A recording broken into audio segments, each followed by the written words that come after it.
Oke, untuk materi pertama, aku mau ngejelasin tentang prinsip dari kosmologi. Tapi sebelum itu, apa sih kosmologi itu?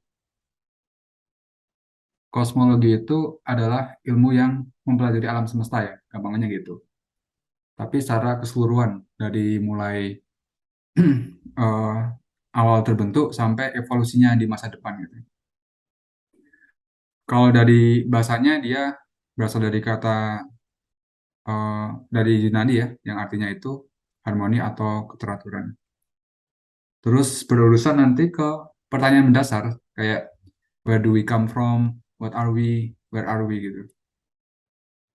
Dan bisa menggambarkan masa lalu, menjelaskan masa sekarang, dan memprediksi masa depan. Kemudian untuk satuannya ya, di kosmologi itu juga nanti kita akan berurusan dengan objek yang besar ya. Objek yang besar, waktu yang lama gitu.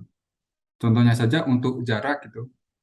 Nanti kita itu akan berurusan dengan jarak yang satuannya megaparsec, gigaparsec gitu. Kalau masa luminositas ini biasanya dibandingkan sama matahari aja sih, supaya gampang membayangkannya gitu. Kalau waktu ya sampai ordernya sekitar miliar tahun gitu. Dan berurusan juga dengan hal-hal yang sangat kecil, kayak fisika partikel gitu. Dan besaran-besaran yang kecil ya, kayak kalau energi ya, ada satuan elektron volt ya. Kalau kalian masih ingat, elektron volt itu satuan energi, dia punya kesetaraan dengan Joule ya. Jadi satu elektron volt itu sama dengan 1,6 kali 10 pangkat minus 19 Joule. Kemudian em, sistem satuan Planck juga kayak waktu Planck, panjang Planck gitu ya. Itu khususnya untuk pada zaman setelah Big Bang gitu ya. Dan kadangkala untuk skala-skala ya, kok skala, konstanta sorry, konstanta kayak konstanta gravitasi, konstanta cahaya, konstanta konstanta Boltzmann gitu. Kadangkala dianggap sebagai satu, dinormalisasi jadi satu gitu. Untuk memudahkan aja gitu sih. Dan kalau ada pertanyaan, mana yang duluan ya, antara teori sama observasi gitu, jawabannya bisa keduanya ya. Kadangkala itu kita memberikan teori dulu, terus baru dapat pengamatan kan, kayak contohnya eh, gelombang gravitasi gitu ya. Itu kan awalnya udah ada teori dulu tentang gelombang gravitasi, terus baru keamati gitu. Terus kadang juga dari pengamatan dulu, baru bisa dijelaskan menggunakan teori-teori itu. Jadi saling melengkapi. Nah, ada Olbers paradox ya. Olbers paradox ini intinya harusnya langit malam itu dia sangat terang ya. Kayak ibaratnya kalau kita itu ada di tengah hutan gitu. Di tengah hutan yang pohon-pohonnya itu rapat gitu. Nah, sejauh mandang kita melihat hutan ini, kita nggak akan bisa melihat ke arah luar karena pasti terhalang sama pohon kan ya. Tuh. Begitu juga untuk langit malam. Bintang-bintang itu kalau misalkan dia tersebar merata ya di langit, harusnya langit itu terangnya tak hingga. Tapi kenyataannya, kenapa langit sekarang itu malah gelap ya? Kan harusnya terang gitu kan. Nah, itu jadi pertanyaan sama ini ya, Albert ya. Nah, ini lebih jelasnya ya. Jadi kalau ada pengamat gitu di sini, kemudian ada bintang-bintang yang tersebar merata di langit, maka kalau pengamat ini melihat bintang-bintang ini, harusnya em, latar belakang langit itu akan sangat terang gitu, sangat terang seperti ini. Setuju kan? Ini pengamat, ini bintang-bintang yang tersebar di langit ya. Harusnya itu langit malam terang sekali kayak gini. Karena kan sejauh pandang kita melihat gitu ya, belakangnya itu akan ada bintang-bintang. Tapi eh, kenyataannya itu enggak ya. Jadi Albert paradox itu fakta bahwa langit malam gelap ya pada panjang gelombang tampak. Jadi yang bisa kita lihat pada panjang gelombang visual itu gelap ternyata, dan tidak terang oleh bintang-bintang secara seragam. Kalau kita uh, berpikiran kayak Albert ini ya, kita bisa turunkan intensitas dari bintang di alam semesta. Jadi intensitas ini, kalau kalian masih ingat, intensitas itu adalah flux per satuan sudut ruang ya. Intensitas itu flux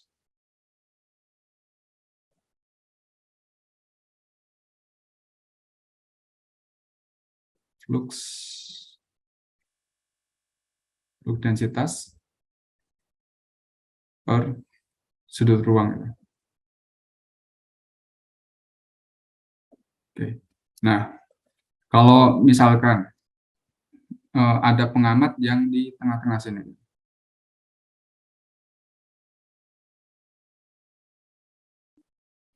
kemudian dia melihat ke segala arah gitu.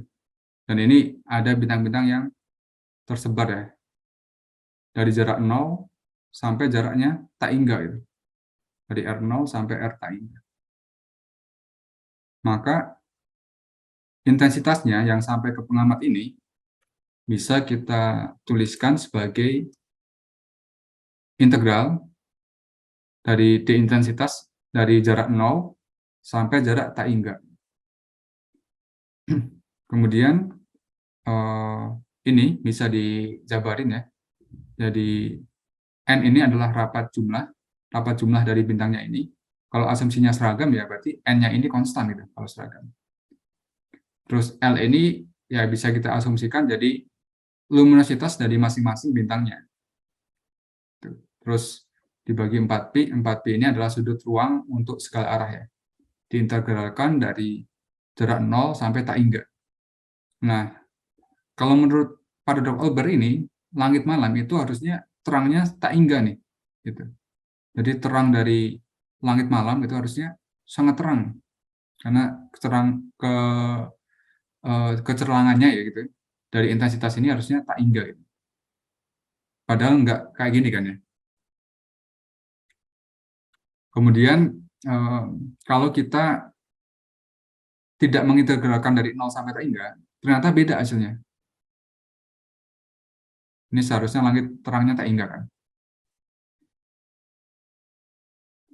Ini salah satu penjelasan dari jawaban dari Olbers paradox ya. Kita hitung dulu rapat jumlah galaksi yang ada di sekitar kita. Rapat jumlah galaksi ini ya tidak lain yang ini ya. N kecil, rapat jumlah dikalikan dari luminositas dari masing-masing bintang gitu, atau masing-masing galaksi gitu bisa. Kemudian kita hitung flux yang diterima dari semua galaksi di dalam horizon. Nah, di sini bedanya kita mengintegralkan untuk menghitung flux ya. Flux itu kan 4pi dikalikan dengan intensitas kan. Ini bedanya sama yang sebelumnya, cuma dikalikan sama sudut ruangnya aja gitu. Nah, kalau kita mencari fluxnya dengan jarak yang berhingga gitu ya. Dari jarak 0 sampai jarak yang ini jarak Hubble ya, RH ya. Yang sekitar kecepatan cahaya dikalikan dengan waktu Hubble. Ternyata didapat hasil yang seperti ini, yang sangat kecil gitu. Jadi kalau R-nya itu berhingga, R-nya ini berhingga, ternyata nggak terlalu cerah juga langit malam gitu. Flux density-nya itu cukup kecil, cuma 2 kali 10 pangkat minus 11 per AU kuadrat itu. Jadi bayangkan aja satu luasan ya, satu AU kuadrat ya, luas satu AU kuadrat itu. Jadi kalau ada cermin gitu dengan ini satu AU, ini satu AU gitu. Energinya yang diterima itu daya yang diterima dari ini cuma 2 kali 10 pangkat minus 11 itu. 2 kali 10 pangkat 11 luminositas matahari gitu. Jadi cukup kecil ya yang di sini. 2 kali 10 pangkat minus 11 luminositas matahari. Ini flux yang diterima oleh luasan ini. Kalau kita bandingkan dengan matahari ya, matahari itu kira-kira setiap AU kuadrat itu sekitar 0,08. Kalau kita hitung 0,08 luminositas matahari per AU kuadrat. Nah, kalau dibandingkan ternyata sangat kecil nih, sekitar 3 kali 10 pangkat minus 10 gitu. Jadi ya kesimpulannya wajar saja ya kalau langit malam gelap gitu ya. Karena flux dari semua bintang gitu ya, kalau diasumsikan tersebar merata sampai ke jarak Hubble gitu ya, ternyata sangat kecil gitu kontribusinya. Gitu. Jadi kalau yang sebelumnya ini asumsinya jaraknya tak hingga gitu kan. Jadi kecerlangannya ya tak hingga. Tapi kalau ketika dihitung pakai jarak yang berhingga, ternyata nggak cerah banget. Kalah cerah jauh sama matahari ya. 3 kali 10 pangkat minus 10. Jadi wajar kalau langit malam gelap ya. Ini cuma perhitungan secara kasar ya untuk mencari kisaran dari kecerahan semua langit karena semua arah langit karena kontribusi dari bintang-bintang gitu. Oke. Kalau ada pertanyaan silakan ditanyakan aja ya tentang Olbers paradox ini.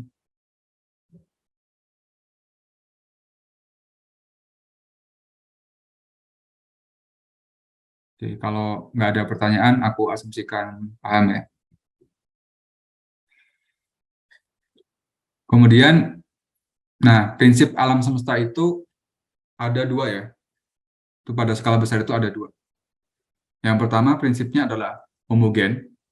Homogen ini artinya di semua tempat itu sama, nggak ada lokasi yang istimewa. Jadi contohnya untuk yang homogen itu ya yang kanan ini. Jadi di semua tempat itu sama ya. Ini sama-sama ada pesawat kan ya di semua tempat. Dan kerapatannya itu seragam. Dan prinsip yang kedua itu adalah isotropik. Kalau isotropik itu dia adalah sama arahnya, sama ke segala arah. Jadi kalau ada pengamat gitu di tengah-tengah sini, pengamatnya ini akan melihat segala arah dengan dengan dengan sama gitu ya. Jadi nggak ada bedanya antara arah yang atas sama arah yang bawah, antara arah yang kanan sama arah yang samping itu sama gitu. Itu isotropik. Kalau alam semesta itu prinsipnya ini ya, homogen dan isotropik. Jadi dia homogen dan juga isotropik. Kalau bedanya ya, untuk gampangannya aja, kita bisa lihat di gambar sebelah kanan. Untuk yang gambar kiri ini, dia isotropik. Semua arah sama. Cuman nggak homogen. Di sini kerapatannya tinggi, di sini kerapatannya rendah. Gitu. Ini nggak homogen. Sedangkan untuk gambar kedua, dia homogen, jadi kerapatannya itu sama ya, antara yang dalam, bendanya juga sama nih. Yang dalam sama yang luar ini bendanya sama dan kerapatannya sama. Cuman nggak isotropik. Jadi arah yang ke arah kiri bawah gitu, sama yang arah kanan atas itu beda. Arah yang sini gitu, sama arah yang sini juga beda gitu. Jadi ini homogen tapi nggak isotropik, ya ini isotropik tapi nggak homogen. Itu prinsip alam semesta ya. Terus, nah kalau kita lihat di galaksi-galaksi tetangga kita ya, yang ini. Ini galaksi kita Milky Way, terus ini galaksi tetangga kita. Gitu. Ini belum tampak kalau alam semesta itu homogen sama isotropik. Ini masih kelihatan ada distribusi yang banyak di sini ya.